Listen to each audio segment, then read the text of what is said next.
Bangladesh cricket বোর্ডে অভিযান চালিয়েছে দুর্নীতি দমন কমিশন। বিপিএল এর টিকিট বিক্রির অনিয়ম, তৃতীয় বিভাগ কোয়ালিফায়ারে অংশগ্রহণ ফি এর পরিমাণ বাড়ানো আর মুজিব শতবর্ষের কনসার্টে ১৯ কোটি টাকার অনিয়মের অভিযোগ পেয়ে এই অভিযান চালায় দুদক।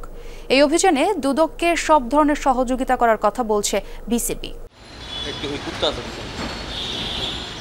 দুপুর ১২টা বাংলাদেশ ক্রিকেট বোর্ডে অভিযানে আসে দুদকের একটি দল। বিসিবিতে অভিযানে আসেন দুদকের ৩ কর্মকর্তা।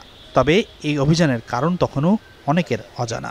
টিকিট বিক্রি ১৫ কোটি ৬০ লাখ টাকা হয়েছে টোটাল, তৃতীয় থেকে দশম পর্যন্ত। আর ঠিক আমরা যে লাস্ট আসরটা বলছি ১১তম আসর, সেখান থেকে টিকিট বিক্রি থেকে ১২ কোটি ২৫ লাখ টাকা আয় হয়েছে। এবং দুদকের এই অভিযানের নেপথ্যে আছে যমুনা টেলিভিশনের অনুসন্ধান। গত ২২ ফেব্রুয়ারি স্যাটারডে নাইট স্পোর্টসে বিপিএল এর তৃতীয় আসর থেকে টিকিট বিক্রির অসঙ্গতি তুলে ধরা হয়। বিষয়টি নজরে আসে দুদকের, যার পরিপ্রেক্ষিতে এই অভিযান।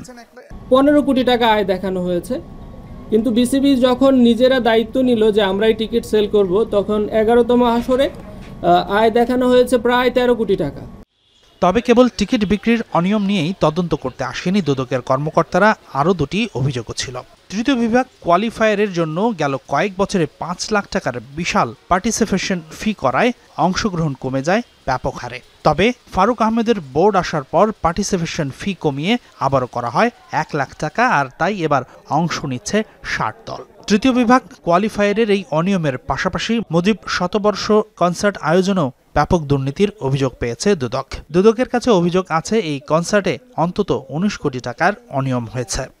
মুজিব 100-এ ২৫ কোটি টাকার মতো হচ্ছে খরচ দেখানো হয়েছে, বাট অ্যাকচুয়াল খরচ হয়েছে ৭ কোটি সামথিং। এখানে প্রায় ১৯ কোটি টাকা মানে খরচ দেখানো হয়নি। দুর্নীতি দমন কমিশনের এই অভিযানে নিশ্চিতভাবেই ইমেজ সংকট হবে বিসিবির। তবে দুদককে সব ধরনের সহযোগিতা করার আশ্বাস দিয়েছে বিসিবি। আমাদের কাছে এই সংক্রান্ত যে সমস্ত ইনফরমেশন বা যে সমস্ত তথ্য বা ডকুমেন্টস আছে, এগুলো ওরা চেয়েছেন। আমরা আমাদের রিলেভেন্ট ডিপার্টমেন্টকে বলেছি যে তথ্য বা উপাত্ত ওনারা চাচ্ছেন সেগুলো দিয়ে ওনাদের সার্বিকভাবে সহযোগিতা করার জন্য। এবং আমরা হাসানুর রহমান, যমুনা স্পোর্টস, ঢাকা।